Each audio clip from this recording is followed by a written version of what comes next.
네. 방법은 알려줄게요.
뭐라고 쓰는데?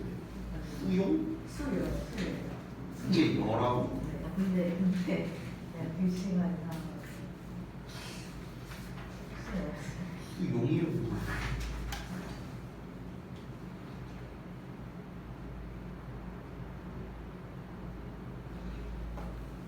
프랑스라고 안 보이는데. 레이크는 뭔 나라 말이야? 레이크도 아니고 레이크. 이거 어느 나라 말이야?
잘했어요.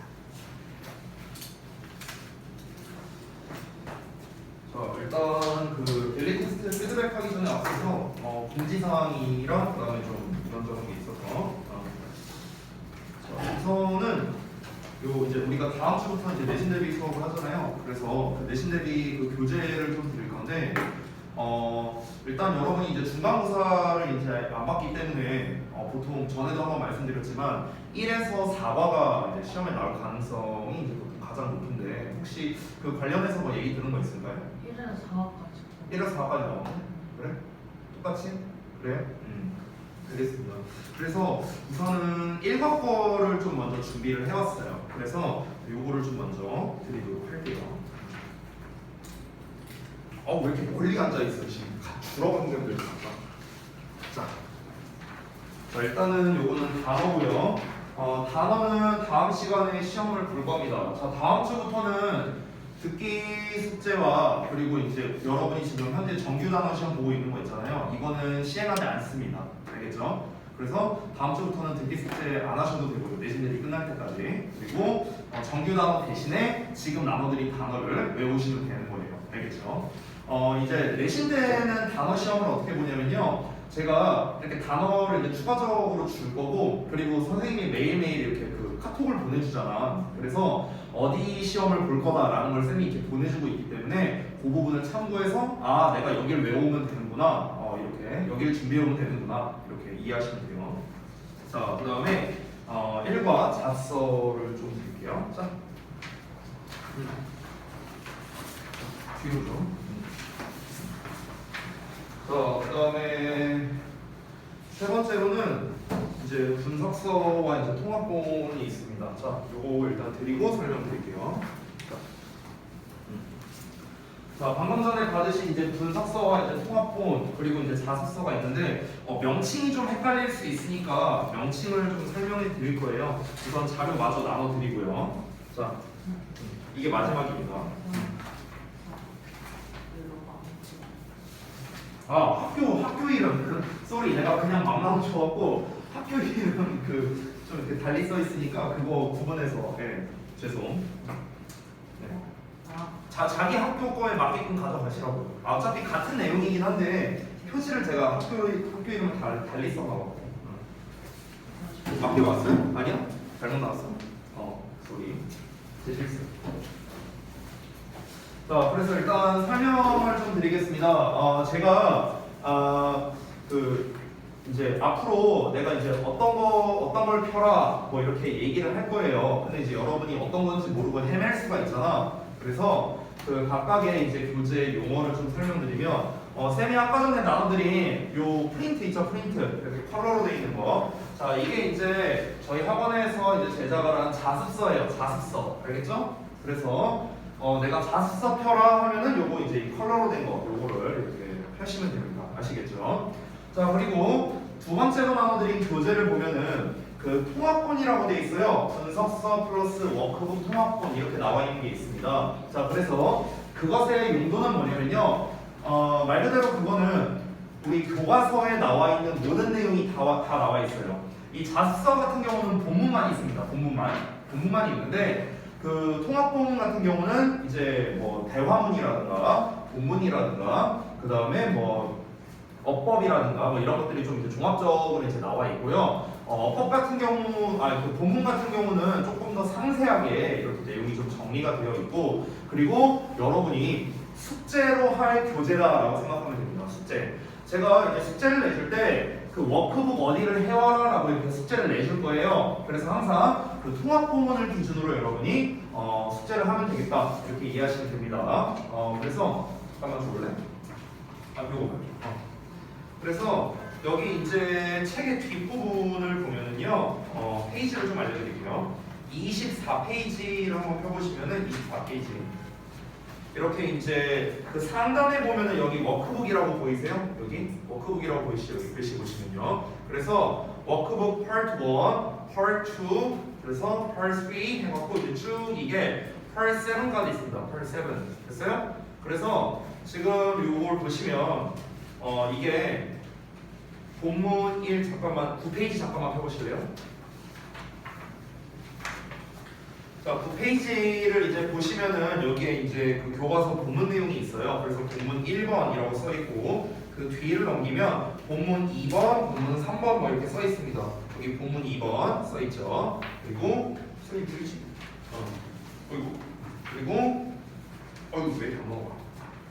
그 뒤에 본문 3번 이렇게 있죠. 그래서 각 본문 1번, 2번, 3번마다 워크북이 파트 1부터 파트 7까지 있다라고 생각하면 되는 거예요. 아시겠죠? 그래서 여기 파트 7, 여기 페이지가 30쪽인데 30쪽 같은 경우는 이제 파트 7으로 끝나고 있잖아요. 이게 본문 1번에 대해서 끝난 거예요. 본문 1번. 그래서 본문 1번에 대해서 1, 2, 3, 4, 5, 6, 7 나온 거고요. 그 바로 옆을 보시면은 이제 또 파트 1이 나와 있을 겁니다. 이게 그 다음 페이지네요.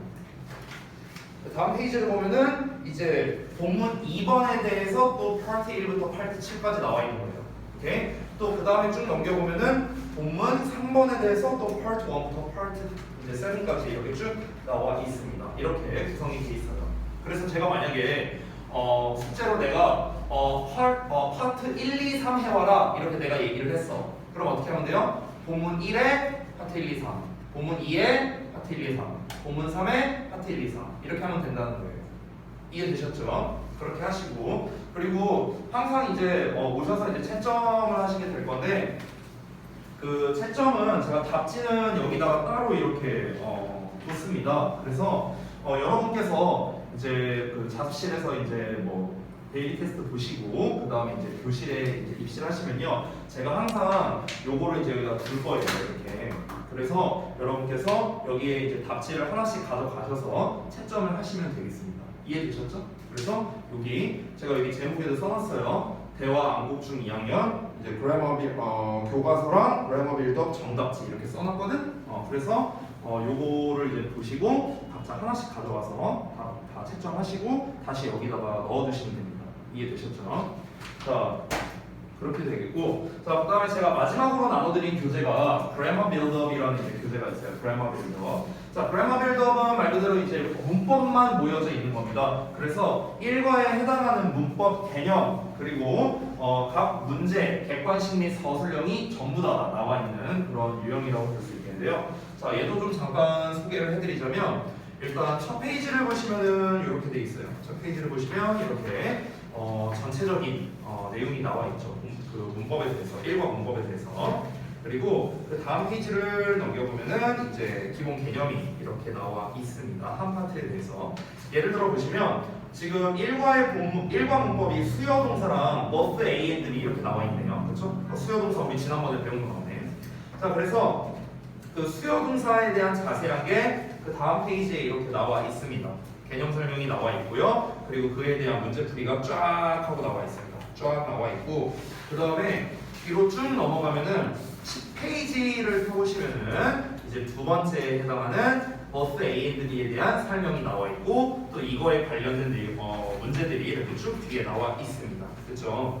그렇게 해서 이제 넘어가면은 이제 18페이지를 펴보시면은 이제 여기서부터는 그래머 빌드업 객관식이라고 나와 있어요. 그래서 객관식 문제만 모아놓은 문제들이 쭉 있고요. 그리고 뒤로 이제 쭉 넘어가면은 31페이지를 보면은 그래머 빌드업 주관식이라고 나와 있습니다. 그래서 여기 뒷부분에는 전부 다 서술형이 이렇게 문제들이 이제 나와 있습니다.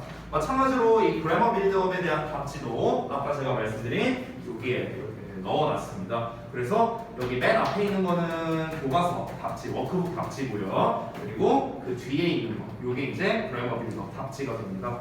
마찬가지로 제가 이제 숙제를 내드리면은 여러분이 이걸 보고 이제 채점을 하시면 되는데요. 자, 다음 주부터 이제 우리가 내신 수업을 하기 때문에 이 설명이 좀 필요해서 좀 더 이제 말씀을 드리겠습니다. 내신 대비 때 이제 어떻게 이제 진행을 할 거냐면요. 일단 가장 중요한 거는 역시나 숙제가 되겠습니다. 숙제. 이제 여러분은 지금 내신 시험이라는 걸 사실 처음 보는 거잖아요. 그렇죠? 학교에서 시험 보는 거. 물론 뭐 초등학교 때 이제 뭐 보신 분들도 있겠지만 진짜 뭐 성적표가 나오는 이런 시험을 보는 건 아마 이제 처음일 겁니다. 그래서 제가 그냥 솔직하게 그냥 말씀을 드릴게요. 여러분 그 중학교 2학년 때, 3학년 때 시험 있잖아요. 중학교 2, 3학년 시험은요. 진짜 솔직히 말하면 우리가 한 달 정도 동안만 열심히 공부해도 최소 80점 나옵니다. 진짜로. 그러니까 여러분이 평상시에 공부 안 하고 막 그냥 놀았어. 내가 시험 때만 바짝 열심히 공부했어. 그래도 80은 나온다더라고요. 중등부 때는 그래요. 근데 안타깝게도 고등부 때는 그게 안 되거든요. 고등부 때는 내신 때만 바짝 하잖아. 그러면요 정말 잘 나와야 50점 나와요. 정말 잘 나와요. 됐어요? 이게 좀 차이가 크죠. 그래서 저는 이제 여러분 부모님한테도 이제 연락드려서 말씀을 드릴 거고요. 여러분한테 먼저 얘기할게요. 여러분 내신 대비 시작하기 전부터 이런 얘기 하면은 좀 약간 기운 빠지는 얘기가 될 수도 있는데요. 여러분 점수 안 중요해요. 점수 안 중요해요.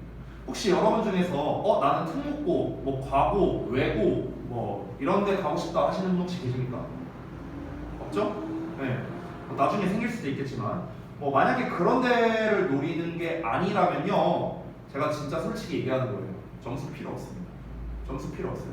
그럼 내가 또 이렇게 얘기하면 또 오해하는 사람들이 있어. 엄마, 로이쌤이 점수 필요 없대. 나 그냥 빵점 받아도 돼. 이게 아니에요, 여러분. 오해하지 마시고요. 제가 말하는 거의 취지는 뭐냐면요. 점수 그 자체가 중요한 게 아니라는 거예요. 왜냐? 아까도 말했지만 내신 때 그냥 바짝 공부해도 80은 나온다고요. 중등부 시험은. 근데 그게 무슨 의미가 있냐는 거예요. 나의 어떤 실력은 하나도 쌓이지 않았는데 점수만 8, 90점 나오면 뭐해? 어차피 고등학교 가면은 4, 50점으로 떨어져요. 어차피. 그래서 저는 항상 이 중등부 학생들한테 강조하는 게 뭐냐면요. 점수보다는 실력이에요. 실력. 무조건. 내가 실력이 없어도 점수는 잘 나올 수 있어요. 중등부는요. 근데 고등부는 안 됩니다. 고등부는 내가 실력이 없잖아요. 절대 점수 안 나와요. 절대. 한 번도 못 봤습니다. 단 한 번도 못 봤어요. 그렇기 때문에 여러분은요. 지금 현재 입장에서 뭘 해야 되냐면요. 실력을 늘려야 돼요. 실력을. 점수 그 자체보다는요. 저는 그리고 아까 말했다시피 이 부분에 대해서 여러분 부모님께 말씀을 드릴 겁니다. 만약에 여러분 부모님께서 너 점수 왜 이거밖에 못 받아왔냐? 라고 이렇게 뭐 한다. 결과만 갖고 뭐라 한다. 그럼 저한테 얘기하세요. 제가 따져드릴게요. 그 부분에 대해서. 지금 녹화하고 있잖아요. 이 녹화하는 거 부모님들도 종종 보시거든요. 만약에 보시는 중등부 어머님들 계시다면 제 말 명심하셔야 돼요. 점수 필요 없습니다. 무조건 과정, 태도, 실력이 중요한 거예요. 중등부 때는요. 반대로 말하면요. 고등학생이 여러분이 나중에 되잖아요. 고등학생 때는 솔직히 말할게요. 이건 반대예요. 고등학생 때는요. 실력 필요 없습니다. 점수가 중요해요. 내가 찍어서 몇 점이나, 내가 찍어서 80점이 나오든 뭐하든 무조건 점수가 중요해요. 고등학교 때는 그래요. 근데 중학교는 아닙니다. 중학교는 아니에요. 알겠죠? 그래서 여러분은요. 순수한 여러분의 본인의 실력을 올리는 게 굉장히 중요하다는 거예요. 지금 시점에서는요. 아시겠죠? 물론 내신 점수 잘 받으면 당연히 좋죠. 그리고 어찌 보면 당연한 말인데 내가 실력이 좋으면 점수는 따라와요. 너무 당연한 거 아니에요, 이거? 그렇죠? 내가 실력이 안 좋은데 점수가 안 나온다. 뭐 그런 경우에는 뭐 운이 없었거나 내가 뭐 컨디션이 안 좋았거나 긴장을 했거나 뭐 여러 가지 이유가 있을 수 있겠죠. 기본적으로 내가 실력이 좋으면 점수는 따라오기 마련입니다. 너무나 당연한 이야기죠. 그래서 보통 이제 우리가 이 코로나 시대 이후로는요 중학교 2학년, 3학년 둘 다 서술형을 안 냅니다 학교에서. 그래서 아마 안 나올 거예요 이번에는. 서술형 낸다는 말이 아마 없을 겁니다. 혹시라도 뭐 선생님 서술형 나온대요 하는 얘기 있으면 저한테 꼭 말씀해 주시고요. 근데 지난 2년 동안 중2에서 장성중학교를 제외하고는요 서술형이 나온 학교가 단 한 군데도 없었어요. 단 한 번도 없었습니다. 그래서 제가 말씀을 드리는 거예요. 그러면은 여러분 입장에서 선생님 여기 그래머 빌더 보면은 뒷부분에 서술형 문제 푸는 거 있던데 이거 안 해도 되는 거 아닌가요? 이렇게 물어볼 수도 있어요. 시험에 안 나오는데 뭐 안 해도 되는 거 아니냐? 당연히 시험만 놓고 본다면 할 필요 없겠죠. 시험만 놓고 본다면. 근데 제가 얘기하는 건 뭐라고요? 저는 시험만 놓고 지금 여러분을 지도하는 게 아닙니다. 아까도 말했잖아요. 점수 그 자체는 중요하지 않다니까요.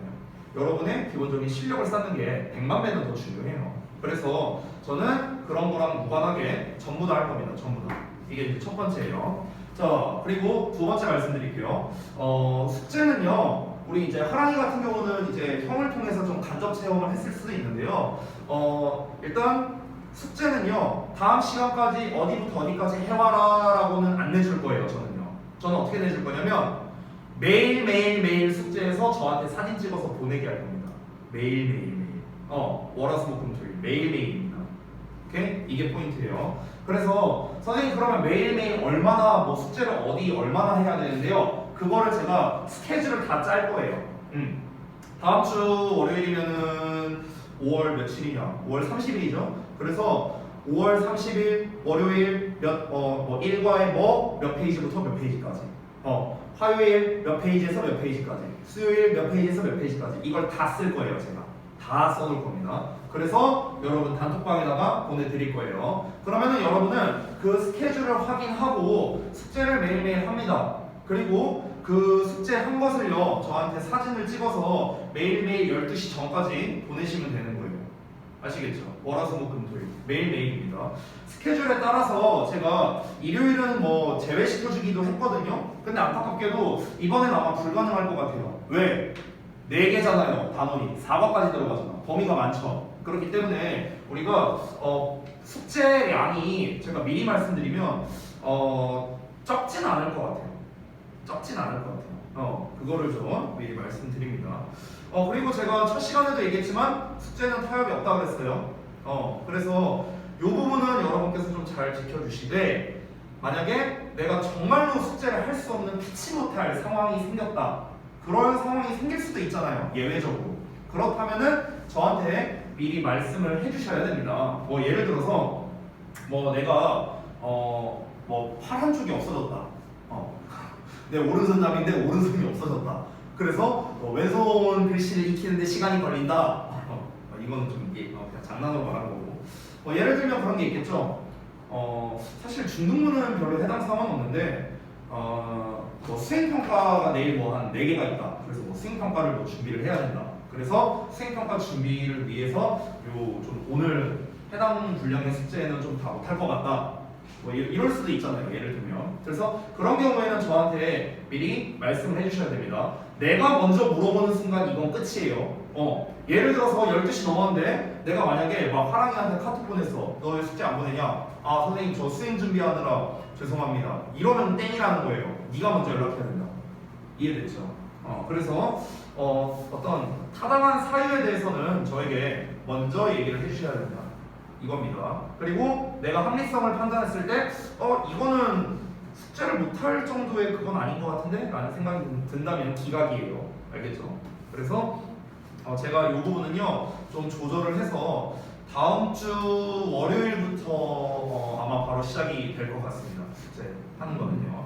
그래서 밀리지 말고 잘 좀 하셨으면 좋겠습니다. 분량 엄청 많기 때문에 여러분이 좀 미리 좀 각오를 좀 하고 들어가는 게 좋을 거예요.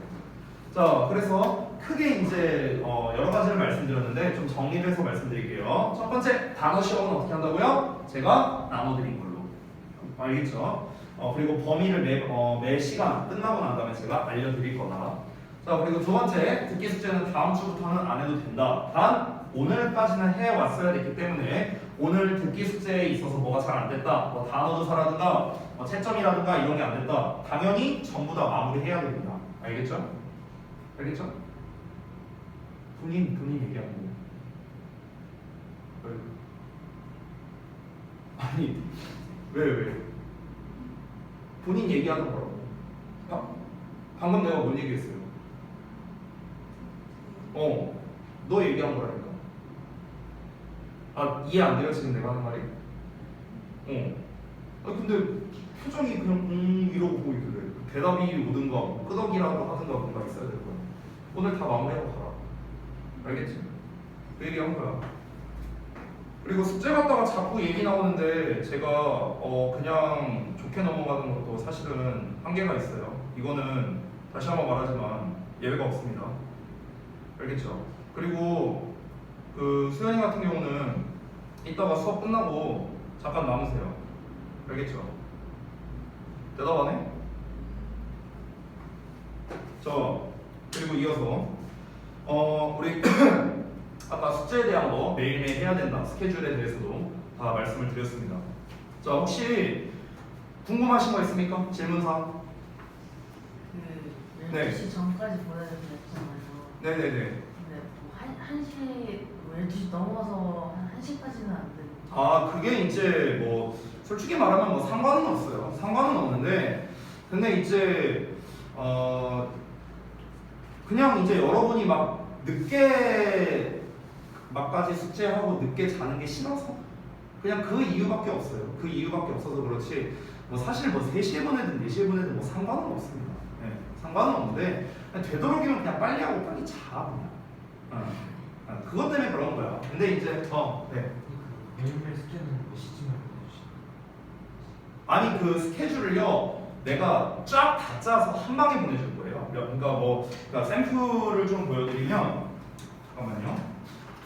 지난번에 우리 그 중간고사 할 때 이제 우리 이제 학생들한테 보내줬던 거를 제가 좀 보여줄게요. 잠시만요.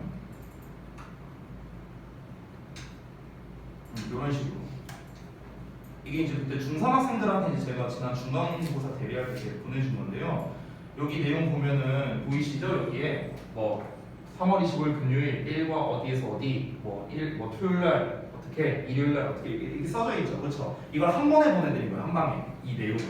그래서 이제 제가 일정 날짜까지 이제 이렇게 보내드릴 거고요. 당연히 이제 그 다음 날짜는 이제 뭐 그 다음번에 보내줄 때 이렇게 좀 추가해서 보낸다던가 뭐 이렇게 이제 될 거니까 스케줄에 대해서는 제가 만약에 내가 스케줄을 안 보냈다, 그러면은 당연히 안 해도 되는 거겠죠. 그러니까 제가 보내줬다면은 그거에 맞춰서 하시면 된다라는 겁니다. 또 혹시 질문 사항 있습니까? 네. 단어 커트라인은 저는 일단 기본적으로 처음에는 5개로 이제 시작을 하는데요. 그 단어에 관련해서도 질문하셨으니까 이것도 말씀드리면 우리가 이제 교과서가 이제 4개과가 들어가잖아. 그래서 일단 처음이기 때문에 1과만 이제 시작을 한 건데 하나씩 늘어날 거예요. 하나씩. 이거는 계속 누적식으로 시험을 볼 겁니다. 그래서 다음번에는 1과만 봤어. 그럼 예를 들어 그 다음에는 1, 2과를 보겠죠. 그 다음엔 1, 2, 3과, 그 다음에 1에서 4과 이렇게 보게 될 겁니다. 그리고 1에서 4과까지 제가 단어를 다 나눠줬다면요, 그 다음부터는 계속 반복이라고 생각하면 돼요. 1에서 4과를 계속 똑같은 범위를 볼 거다라는 겁니다. 자, 근데 반복되면서 이제 이 커트라인은 좀 점차 줄어들 수 있어요. 예를 들어서 1에서 4과 시험을 한 6번을 봤어. 이제 여러분이 이제 테스트 결과가 어느 정도 잘 나오고 있어. 예를 들어서. 그러면은 커트라인은 점점 줄어들 거예요. 한 3개, 2개, 하나, 1개 막 이런 식으로 줄어들 겁니다. 그리고 그 커트라인에 대한 것도 역시나 제가 여러분께 그 카톡을 보낼 때 제가 항상 써놓거든요. 커트라인 몇 개. 이걸 써놔요. 이따 한번 봐보세요. 그래서 그거 보시고 참고하시면 됩니다. 페널티 똑같이 뭐 문장 쓰는 거. 그거는 제가 좀 그때그때 좀 다르게 하려고 해요. 이제 보통 페널티 같은 경우는 이제 제가 3가지로 하는 경우가 많은데, 첫 번째는 그냥 뭐 깜지로 쓰거나 아니면은 뭐 우리 원래 하던 방식이 이제 영작으로 하는 방식이거나 아니면은 제가 추가 숙제를 주는 경우도 있습니다. 추가 숙제. 그런 경우도 있어요. 그거는 좀 그때그때 달라요. 그때그때. 그거는 그리고 어차피 제가 매일매일 이제 그 작성을 해서 AT 선생님께 이제 전달을 해드리기 때문에 AT 선생님의 지시를 따르면 됩니다. 페널티를 어떻게 할 거냐 이런 거는. 그렇죠? 또 다음 물어보세요. 지금 궁금한 거. 또 없으십니까? 뜻 여러 개인 거는 봤어요. 뜻이 다른 경우에는 써야 됩니다. 뜻이 다른 경우. 네. 그러니까 뜻이나 이거는 똑같은데요. 뜻이나 품사가 이제 여러 개가 그러면은 이제 다 쓰셔야겠죠. 네. 또 있습니까? 그 내신 대비 이제 진행을 할 때는요, 저는 이제 좀 진도를 좀 빨리 하려고 하는 편이에요. 그래서 이제 어떤 식으로 이제 진도를 나갈 거냐면, 이제 크게 이제 중등부 시험에서 나오는 시험은 이제 3가지거든요. 대화문, 본문, 문법 이렇게 나와요. 대화문, 본문, 문법 이렇게. 그래서 대화문 같은 경우는 제가 일단 초반에는 안 나갈 겁니다. 안 나가고 본문과 문법을 기준으로만 이제 진도를 나갈 거예요. 그래서 당분간은 아마 여러분은 자습서와 그래머 빌더 이 2권만 쓰게 될 겁니다. 자습서와 그래머 빌더 이 2개만 쓸 거고, 통합본 같은 경우는 이제 숙제용으로 여러분이 이제 쓰시겠죠. 당분간은 그렇게 될 거예요. 그리고 이제 1에서 4과까지 본문과 문법 진도가 다 끝나면 그러면은 이제 1에서 4과에 해당하는 대화문을요 한 방에 몰아서 할 겁니다. 한 방에 몰아서 1에서 4과에 해당하는 모든 대화문을 한 방에 몰아서 제가 이제 진도를 나갈 거고, 어떻게 시험이 나오는가, 그래서 우리가 어떻게 공부해야 되는가 뭐 이런 것들을 다 알려드릴 거예요. 그래서 그거에 맞춰서 여러분은 학습을 하시면 됩니다. 그렇죠? 그래서 이제 보통 이제 제가 진도를 나가 보니까 보통 제가 하루에 좀 아주 천천히 나가면은 한과 좀 마무리 안 되게 이렇게 끝나는 경우도 있고요. 좀 빨리 나가면은 막 하루에 1과 반 정도 이렇게 나가는 경우도 있어요. 그래서 사실 진도로만 따지면 우리가 진도는 뭐 전혀 급급할 필요가 없다라는 겁니다. 넉넉 잡아서 2주도 정말 넉넉 잡은 거예요. 2주는 안 걸려요. 어쨌든간 2주 안에 진도는 다 끝납니다. 모든 시험 범위에 대해서 다 끝나요.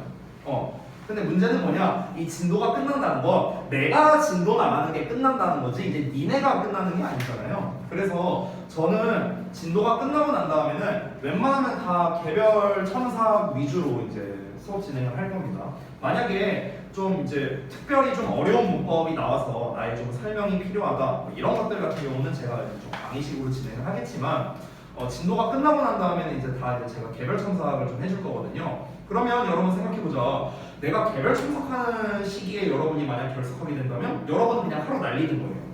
하루 날리는 거. 왜냐면 그때는 영상 뭐 보강용 영상 뭐 이런 것도 없어요. 그런 게 어딨어. 다 개별 첨삭하는. 그죠? 그래서 그때는 더더욱 되도록이면 결석은 좀 안 하는 게 좋겠죠. 그죠? 그렇게 이제 뭐 진행이 될 거고, 그 다음에 이제 내신 대비 이제 끝자락에는요, 이제 직전 대비 보강이라고 있어요. 그래서 여러분 시험 전날에, 시험 바로 직전 날에 이제 우리가 그 직전 대비 보강이라는 걸 하게 됩니다. 그래서 그때는 이제 총 정리를 이제 먼저 해줄 거예요. 총 정리. 내용 총정리, 뭐 문법이 됐든 대화문이 됐든 본문이 됐든 총정리를 할 거고, 그러고 난 다음에 파이널 테스트를 볼 겁니다. 파이널 테스트를 봐서 이제 너네가 한 이 정도 점수 나오겠다라는 거를 좀 가늠할 수 있게끔 최종 테스트를 볼 거예요. 그렇죠? 그러고 마무리가 될 겁니다. 이렇게 내신 대비가 진행이 된다라고 생각하시면 돼요. 그러면 이제 내신 대비에 대해서 뭐 전반적인 거는 다 말씀을 좀 드린 것 같거든요. 맞죠? 자, 그러면은 추가 질문이 없다면 이제 우리 수업하도록 하겠습니다. 이게 생각보다 좀 길었네요.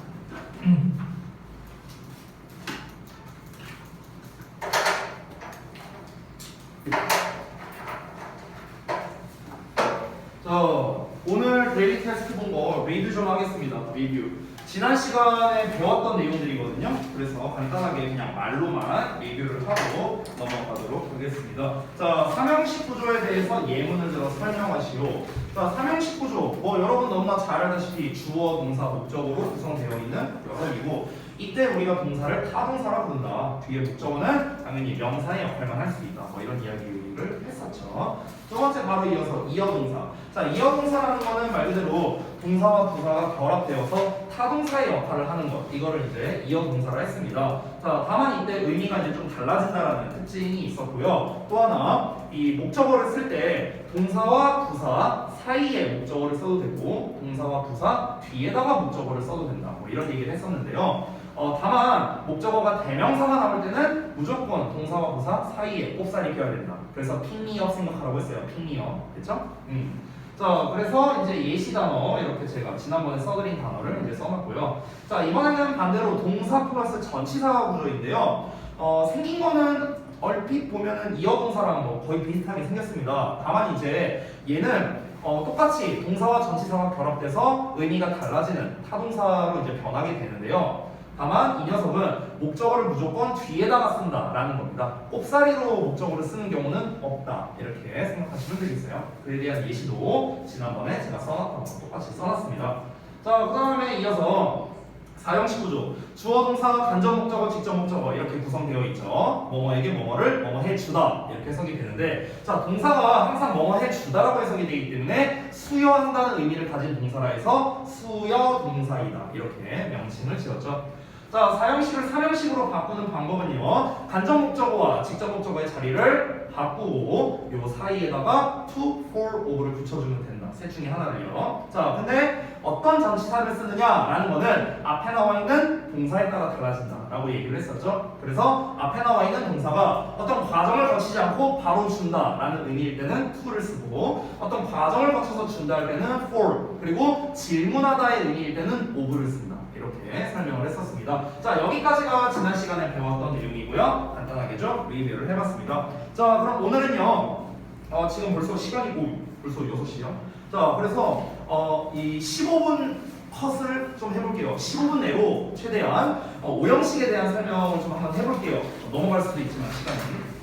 그래서 오늘 오형식 설명으로 이제 제가 설명은 좀 이제 마무리를 할 거고요.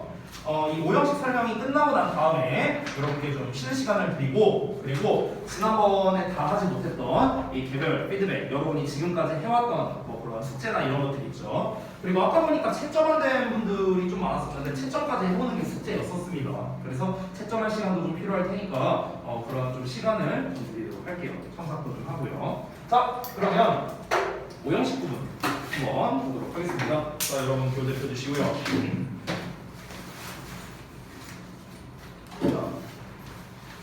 파란 거 오늘은 보여요? 네. 알았어. 자, 그러면 한번 보겠습니다. 자, 일단은 이제 마찬가지로 똑같이 형태부터 시작을 할게요. 여러분이 너무나 잘 알고 있다시피 주어, 동사, 목적어, 목적격, 보어 이렇게 구성이 되어 있는 게 오형식 구조죠. 제가 시작부터 엄청 중요한 거를 말하고 시작하겠습니다. 제가 지금 얘기하는 거는요.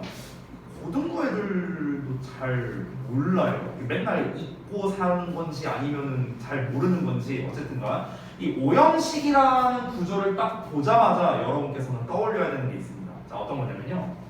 이 목적어랑 뒤에 나와 있는 요 목적격 보어 요 두 녀석 있잖아요. 이 두 녀석이 굉장히 밀접한 관계가 있습니다. 굉장히 밀접한 관계.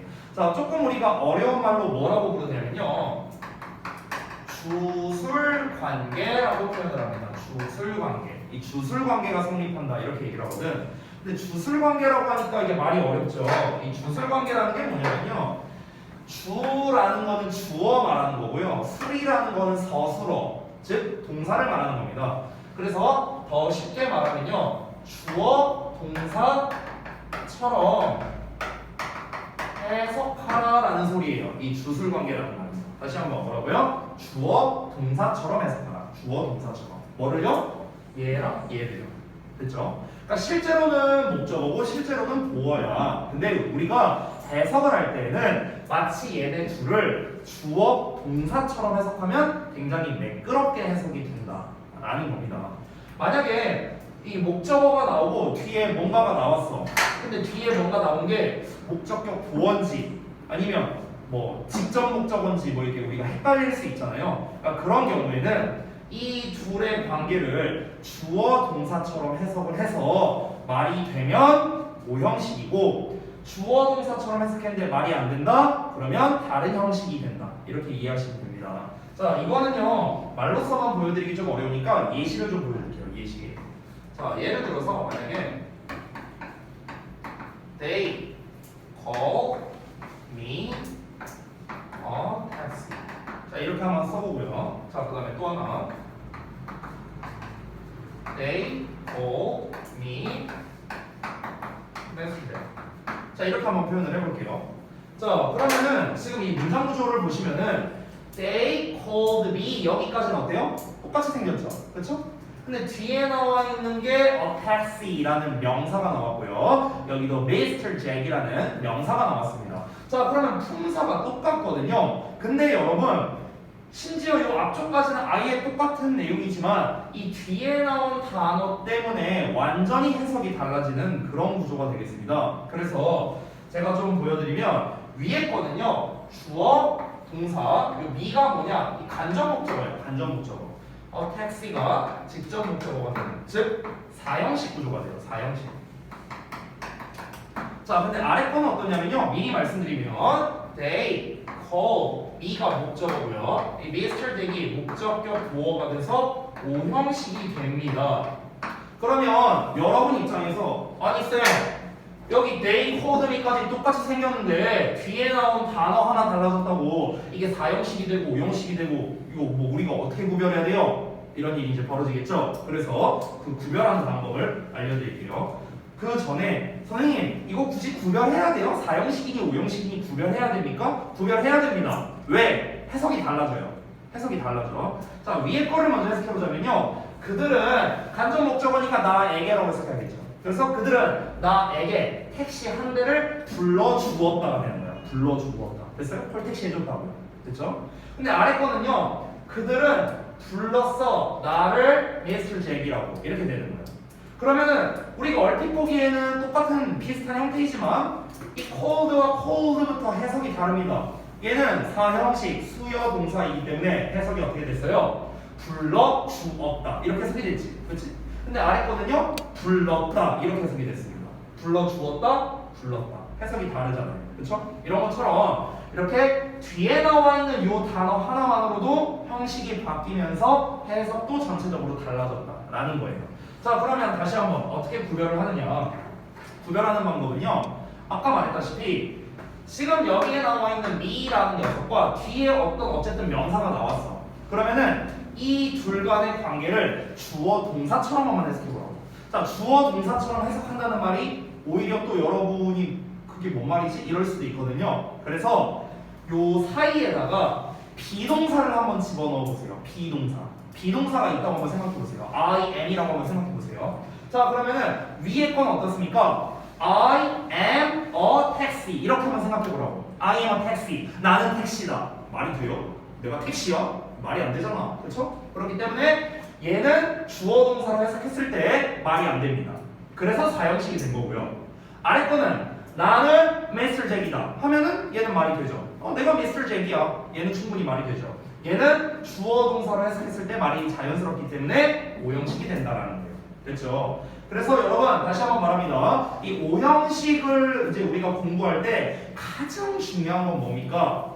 목적어와 목적격 보어는 주어 동사처럼 해석한다는 거. 이것만 알면 여러분 오형식에서 최소 50%는 먹고 들어가는 거예요. 어떤 오형식 구조가 나오는 건 알겠죠? 제일 중요한 거예요. 제일 중요한 거. 제일 중요한 거. 뭐라고요 이거? 고등부도 잘 몰라요.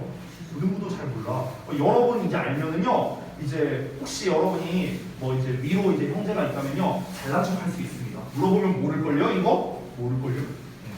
그래서 굉장히 중요한 녀석이었다라는 거고요. 자, 지금 이제 요 설명드린 거는 정말 이제 오형식 구조의 정말 기본적인 거이면서도 동시에 좀 중요한 거를 이제 설명드린 거고요. 자, 우리가 이제 이 오형식을 학습하면서 이제 빼놓을 수 없는 녀석들이 있어요. 빼놓을 수 없는 녀석들. 그래서 그것들에 대해서 좀 설명드릴 건데, 네, 15분 컷 안 될 것 같습니다. 조금 길어요 내용이. 자, 그래서 지금부터 알아볼 게 무려 3가지나 있습니다. 3가지. 이 3가지를 다 좀 간단한 버전으로 좀 알려드리도록 할게요. 자, 여기다 쓸게요 저는. 아마 여러분 필기할 공간이 부족할 수도 있거든요. 만약에 필기할 공간이 부족하다면 그 다음 페이지 넘기면 필기할 공간이 또 있죠? 거기다가 이어서 하시면 되겠습니다. 자, 그래서 제가 2번으로 쓰고요. 사역 동사에 대해서 한번 먼저 써보겠습니다. 자, 여러분 절대 잊지 마세요. 제가 지금부터 필기하는 것들은 전부 다 오형식입니다. 오형식. 우리 지금 오형식 배우는 거죠. 그렇죠? 전부 다 오형식이에요. 자, 사역 동사 한번 더 배워보겠습니다. 사역 동사가 뭔지 혹시 들어보신 분 있습니까? 다 전원반? 오케이, 알겠습니다. 그러면 제가 질문할게요. 사역이 뭐예요? 자, 제가 전에도 한번 얘기했었지. 우리가 문법을 공부할 때는 이 용어가 되게 어렵잖아. 사역이라는 말이 되게 어렵잖아. 그러니까 이 용어가 뭔지를 알아야 되거든. 용어가 뭔지. 자, 혹시 교회 다니는 분 계세요? 교회 다녀? 그래? 천주교 아니고 그냥 일반 기독교? 그거였어요? 그 모태신앙이었어요?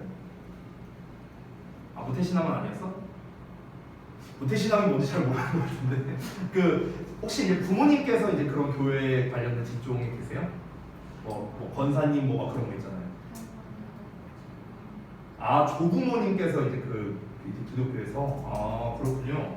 그래서 이제 그 모태신앙이라고 이제 뱃속에 있을 때부터 이제 교회에 이제 갔다 해서 이걸 이제 모태신앙이라고 해요. 완전 어렸을 때부터 다녔겠네 그러면. 그렇구나. 그러면 이거 좀 조심스럽게 얘기해야 될 것 같은데 여러분 제가요 놀랍게도요 교회를 다녔었어요. 네. 여러분이 봤을 때는 완전 나라리 같이 생겨서 무슨 뭐 교회를 다닐자 이럴 수 있는데요. 제가 고1 때부터 20살까지 이제 교회를 다녔었어요. 이 선생님 친한 친구가 있는데 이 친한 친구가 이제 그 모태신앙이었거든요. 우리 이제 수영이처럼. 그래서 이 친구가 계속 나를 끌고 가려고 하는 거야. 나는 이 기독교 다니는 사람들 왜 그런지 모르겠는데 왜 그렇게 교회를 데리고 가려고 하는 거예요? 왜 그런 거야? 계속 가지 애가. 야 교회 가자. 싫어 안 가. 일요일날 일찍 일어나야 되잖아. 귀찮아 이러면서 계속 이랬죠. 하도 얘가 꼬드겨갖고 이제 한번 갔어요. 한번 갔는데 세상에 이게 왜 누나 너무 예쁜 거예요. 그래갖고 그래서 교회 가면 천국 간다는 소리를 한 거구나. 이제 이 얘기를 이제 깨달았죠. 그래서 열심히 다니기 시작했어요. 이제 누나들이 너무 예뻐갖고. 근데 이제 제가 좀 갑자기 뜬금없죠? 사역동사 얘기하다 말고 갑자기 교회 얘기하니까 이유가 있어요. 자, 좀 더 해볼게요. 교회를 이제 열심히 다녔어요. 20살까지 열심히 다녔어. 자, 고3 때까지 쭉 다니다가 이제 20살이 됐습니다. 그 이제 교회에서는요 매년마다 12월 31일에 맨 이제 연말에 송구영신 예배라는 걸 해요. 송구영신 예배 맞죠? 그래서 솔직히 말하면요 뭘 갖고 예배를 드리는지는 저는 잘 모르겠어요. 그냥 연말이니까 그냥 겸사겸사 하나보다 그래갖고 포도주스인가 포도주인가 그거 그냥 쬐끔 한 잔 마십니다. 그런 걸 해요. 이제 그러고 난 다음에 이제 1월 1일이 이제 넘어가는데 1월 1일 날도 이제 보통 교회를 나가거든요. 그래서 1월 1일 날 교회를 나갔어요. 그때 저 20살 되자마자. 근데 이제 그때 아직도 기억나는 게 우리 교회에 그 목사님이 계셨습니다. 배나온 목사님이 있었어요. 지금 저처럼요. 그래서 이 배나온 목사님께서 배를 어루만지면서 우리 이 20살 새내기들을 모아놓고 이렇게 그 설교라고 하죠. 그 설교를 했습니다. 자, 어떤 이야기를 했냐면요. 목사님 버전으로 먼저 얘기할게요. 목사님 버전. 자, 목사님께서 자, 우리 이제 여러분도 드디어 청년이 되었기 때문에 자, 우리 이제 교회를 위해서 사역을 하셔야 됩니다. 이렇게 얘기를 했어요. 뭘 해야 된다? 사역을 해야 됩니다. 사역. 이렇게 얘기를 했거든요. 자, 이거는 목사님 버전이고요. 제 버전으로 얘기할게요. 제 버전. 자, 지금부터 말하는 건 내 버전이야.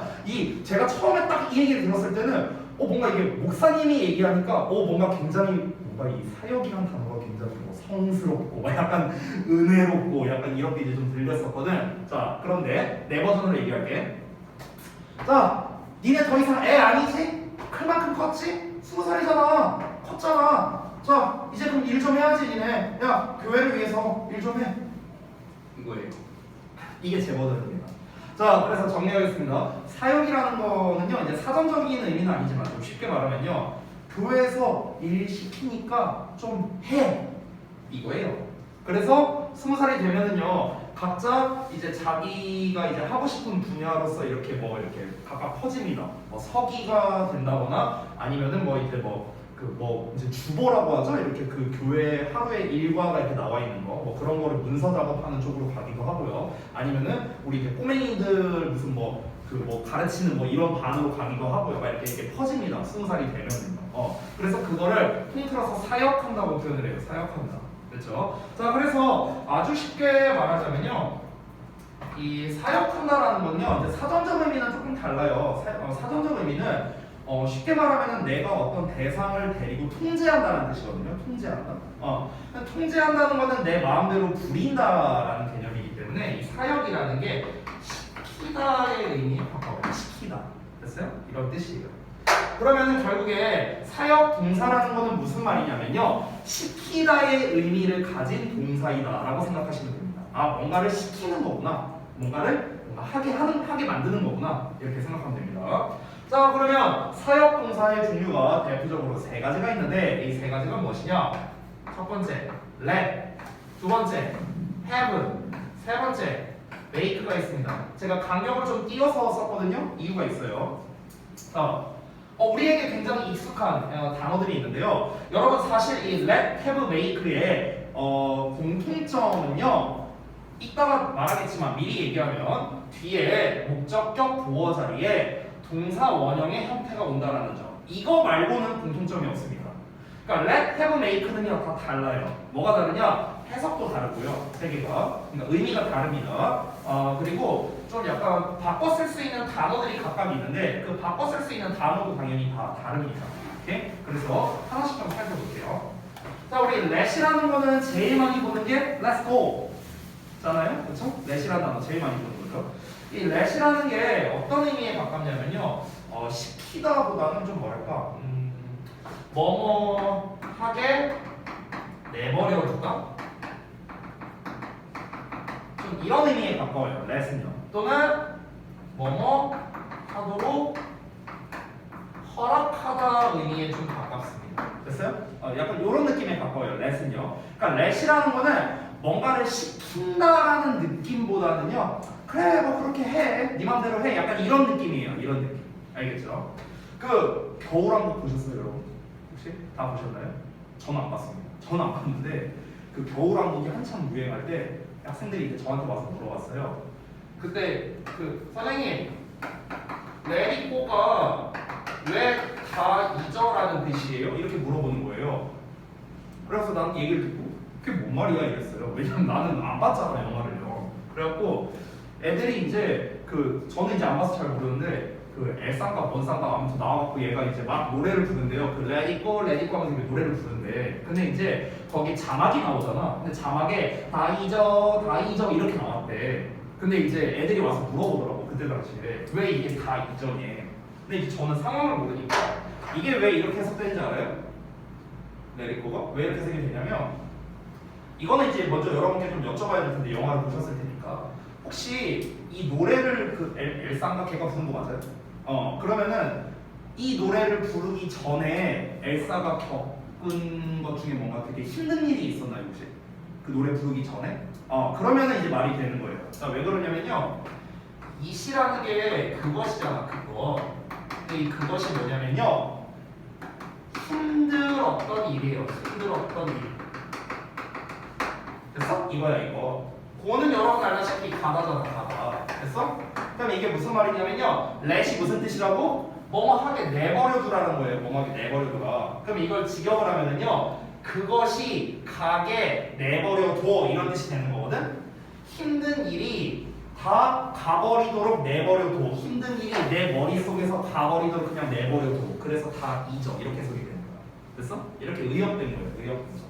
그러니까 결국 중요한 건 뭐냐? let이란 건 뭐야? 이런 의미에 좀 가깝다는 겁니다. 뭐 억지로 시키다 이런 개념이 아니고요. 알겠죠?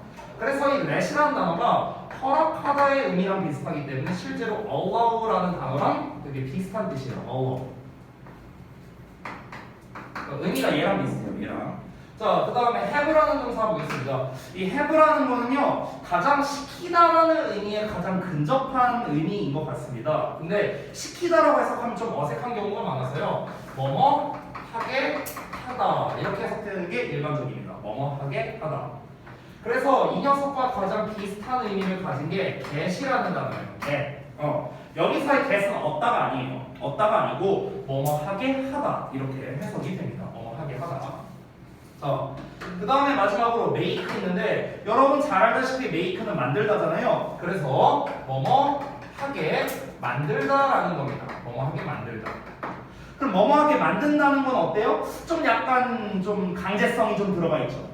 우리 엄마가 나를 숙제하게 만들었어 라고 말하면은 좀 약간 강제로 시킨 이런 느낌이 있죠. 그래서 강제로 시키다라는 의미인 force라는 단어와 비슷한 뜻이 됩니다. force. 그렇죠? 자, 그래서 아까 말했다시피 얘네를 우리가 통틀어서 사역 동사라고는 하지만 실제로는 이렇게 의미가 좀 다르다라는 거. let, have, make 순서대로 이렇게 내려갈수록 좀 강세가 세진다고 생각하면 돼요. 여기는 시킨다기보다는 좀 뭔가 그냥 내버려둔다, 뭐 약간 권유하고 약간 이런 의미에 가깝다면 얘는 강제로 시키다 쪽에 좀 가깝다 이렇게 생각하시면 됩니다. 자, 그래서 각각의 의미는 알아봤고, 자 다시 한번 제가 상기시켜 드릴게요. 우리가 지금 배우는 것보다 오형식이에요. 오형식. 그래서 지금 우리가 배운 요 놈들은 사역 동사잖아요. 동사. 여기에 쓰여 있는 것들 뭐라고? 전부 다 동사예요. 동사. 됐어? 그러면 뒤에는 뭐가 나옵니까? 당연히 목적어가 나오고 또 뭐가 나옵니까? 목적격 보어가 나와야겠지. 오형식이니까. 됐니? 자, 그런데 이 특이한 게 좀 있습니다. 특이한 거. 이 목적격 보어 자리에 뭘 쓰느냐? 자, 우리가 지난번에 이 형식 배울 때도 배웠지만 죄송해요. 자, 보어라는 건 원래 형용사 또는 명사가 맞죠. 기억나요? 우리 이 형식 할 때 배웠죠. 형용사 또는 명사였습니다. 내용 기억하는지 볼까? 자, 형용사 보어가 올 때는 내가 뭐라고 말했었죠? 형용사 보어가 올 때는 동사처럼 해석이 된다. 그래서 이거를 서술한다 이렇게 표현을 했었어요. 기억나요? 명사 보어가 오면은 명사 그대로 해석을 하는데 이걸 뭐라고 한다? 동격이라고 했었어요. 동격. 기억납니까? 지난번에 배운 거예요. 자, 그러면은 똑같아요. 여기 보어 자리에도 당연히 명사나 형용사가 와야 합니다. 그런데 놀랍게도 이 목적격 보어 자리에 뭐가 오냐면요. 동사의 원래 형태, 줄여서 동사 원형이 와요. 동사 원형. 앞으로 선생님은 동사 원형을요 R이라고 쓸 겁니다. R. 알겠죠? 이 R이라는 게 루트란 뜻이에요. 루트가 뿌리란 뜻이거든요. 원래 형태란 뜻입니다. 원래 형태. 그래서 줄여서 R이라고 쓸게요. 자, 여러분이 그냥 이 사역공사라는 녀석을 분명히 배운 적은 있었을 거예요. 특히 이제 정규 수업 시간이나 이럴 때. 근데 그때 보통은 어떻게 배우냐면요. 사실 제가 지금 굉장히 긴 과정으로 설명했거든요. 사역공사를. 사실 간단하게 설명할 수는 있어요. 어떻게? 야, 사역공사라는 거는 시키다라는 뜻으로 let, have, make가 있는데 얘는 구조가 어떻게 되냐면 사역공사 목적어 동사 원형이 와. 10초도 안 걸렸어요. 됐어? 근데 제가 아주 길게 지금 거의 한 15분 동안 이거를 설명을 했거든요. 자, 잘 보세요. 왜 동사 원형이 와? 요 보어 자리에는 뭐가 와야 된다고? 형용사나 명사가 와야 된다고 이거는. 근데 동사 원형이 오는 거야. 왜 그럴까? 왜 그럴까? 자, 그거를 설명해 드릴게요. 여러분, 제가 미리 말씀드리면 여기에 쓰이는 이 동사 원형이 있잖아요. 이 동사 원형은요, 동사가 아닙니다. 자, 여기 생긴 건 동사잖아요. 생긴 건. 근데 동사가 아니에요. 생긴 건 동사인데 동사가 아니에요. 이거를 우리가 전문 용어로 뭐라고 하냐면요, 원형 부정사라고 불러요. 원형 부정사. 원형 부정사. 여러분 투부정사 들어봤죠? 투부정사. 투부정사. 투부정사가 뭐야? 투에 동사 원형 쓰는 거. 이게 투부정사 아니야? 그렇죠? 그럼 원형 부정사는 뭐야? 투를 안 쓰고 동사 원형만 쓰는 부정사. 이걸 원형 부정사라고 부르는 거예요. 그래서 명칭이 그렇습니다. 그러면 여기에 나와 있는 동사 원형은요, 동사가 아니고요, 부정사예요. 부정사. 투부정사랑 똑같은 애야. 투부정사랑 똑같은 애. 됐어? 자, 근데 뭐 지금부터 얘기하는 거는 그냥 잊어도 됩니다. 우리가 이 투부정사라는 거를 이제 배우신 분은 알겠는데요. 투부정사는 명사도 되고 형용사도 되고 부사도 되거든요. 그렇죠? 그럼 셋 중에 하나인데 지금 여기는 보어 자리잖아요. 보어 자리. 그럼 보어 자리니까 당연히 부사는 안 되겠죠. 둘 중 하나겠죠. 그렇죠? 자, 그러면 둘 중에 어떤 역할을 하는 거냐면 요 역할을 하는 거예요. 형용사의 역할. 그러니까 결국에 여기에 쓰여 있는 원형 부정사는요, 품사가 뭐냐면 형용사야. 형용사. 엄밀히 따지면. 다시 한번 말합니다만 보어 자리에는 형용사나 명사밖에 못 와요. 절대로. 절대로. 근데 여기에 쓰여 있는 이 동사 원형은 동사가 아니고요, 동사와 똑같이 생긴 부정사로 형용사의 역할을 한다. 자, 그러면은 여러분 아까 전에 내가 얘기했던 걸 또 복습해 볼게요. 형용사가 왔는데 여기가 보어 자리니까 형용사 보어죠. 형용사 보어. 형용사 보어는 내가 어떻게 해석된다 했어? 동사처럼 해석이 된다라고 했죠. 그렇죠? 아까 우리가 맨 처음에 필기한 내용을 볼까요? 오형식 구조는 어떻다고요? 주어 동사처럼 해석한다. 아까 얘기했죠. 이게 다 연결되는 거예요. 이게. 됐어? 그래서 이 목적격 보어 자리에 온 걸 어떻게 해석해야 된다? 동사처럼 해석하는 거라고요. 동사처럼 해석한다. 왜? 형용사 보어니까 그렇습니다. 형용사 보어. 됐나요? 이게 다 이유가 있는 거예요, 여러분. 그래서 사실 여러분께 말씀을 드리자면요, 단순하게 그냥 사역동사 목적어 동사 원형 외워라라고 할 수도 있어요. 근데 이유를 알아야죠. 왜 동사 원형이 뭐는지. 그렇죠? 그래서 제가 좀 이렇게 길게 좀 설명을 드렸습니다. 그리고 뿐만 아니라 동사 원형만 올 수 있는 것도 아니에요. 다른 형태가 올 수도 있거든요. 근데 다른 형태에 대해서는 제가 생략하겠습니다. 설명을. 왜냐면 너무 길어지거든요. 그리고 지금 단계에서는 솔직히 말하면 몰라도 돼요. 지금 단계에서는. 그렇기 때문에 여러분은 가장 기본적인 거, 사역이라는 게 뭔가를 시킨다는 의미인데 let, have, make 세 가지 종류가 있구나. 근데 이 let, have, make 뒤에는 일단 당연히 목적어가 나오고 목적격 보어 자리에는 동사 원형이 나오는구나. 근데 이 동사 원형은 동사가 아니구나. 됐어요? 이렇게 생각하시면 됩니다. 자, 그래서 예문을 하나 써볼게요. 사역동사에 대한 예문 여기다 쓰겠습니다. 자, 예를 들면 이런 거예요. 아까 전에 제가 말했던 예시를 써볼까요? My mom made me study. 뭐 이런 식으로 쓸 수 있는 거야. 그러면은 지금 문장 구조를 보면은요, 우리 엄마가 made 만들었어, be 나를 study 공부하게 이렇게 되는 거거든요. 자, 그러면은 이 오형식 구조, 이 오형식 구조가 성립하려면 뭐가 돼야 된다? 얘와 얘가 주어 동사 관계여야 된다 라고 아까 얘기했었죠. 그렇죠? 그래서 얘네 둘을 주어 동사처럼 해석해보면 어떻습니까? 내가 공부한다. 말 되죠? 내가 공부한다. 말 되잖아. 말 되면 몇 형식? 말 되면 오형식이라고요. 됐어요? 말 안 되면 딴 거고. 됐습니까? 이렇게 이해를 하시는 거예요. 그래서 지금 사역동사라는 이 make가 나와 있기 때문에 목적격 보호 자리에 동사 원형이라는 형태를 썼다. 하지만 동사는 아니다. 됐어? 동사는 여기 있죠. 됐나요? 그래서 사역동사에 대해서는요, 이런 정확한 개념만 여러분이 오늘 제대로 인지하고 여러분께서 익히신다면 그러면 오늘 배울 거 끝이에요. 오늘 배울 거 끝이야. 제일 중요한 거 배웠어요. 제일 중요한 거. 됐어? 그래서 이제 사역동사에 대한 설명은 다 되었고요. 사실 이것을 제외하고 다른 것들도 있습니다. 이제 준사역동사라는 녀석도 있고요. 사역동사가 아닌 오형식 동사도 있고요. 지각동사도 있고요. 종류가 굉장히 다양하게 있습니다. 근데 그거를 다 하기에는 조금 이제 너무 이제 많기 때문에 제가 이제 나머지는 좀 생략을 좀 하도록 할게요. 사실 이제 특히 중등부에서 가장 많이 나오는 유형이 이제 사역동사랑 이제 지각동사에 대한 건데 지각동사는 다음번에 좀 기회가 되면 하도록 하고 오늘은 이 정도로만 마무리할게요. 알겠죠? 자, 그러면은 시간이 많이 지났으니 잠시 쉬는 시간 가졌다가 아까 말씀드린 대로 개별 첨삭을 해드릴 거예요. 자, 개별 첨삭은 이제 말 그대로 개별적으로 제가 여러분을 봐드릴 거기 때문에 이제 촬영은 할 필요가 없는 것 같아서 촬영은 좀 끊도록 하겠습니다.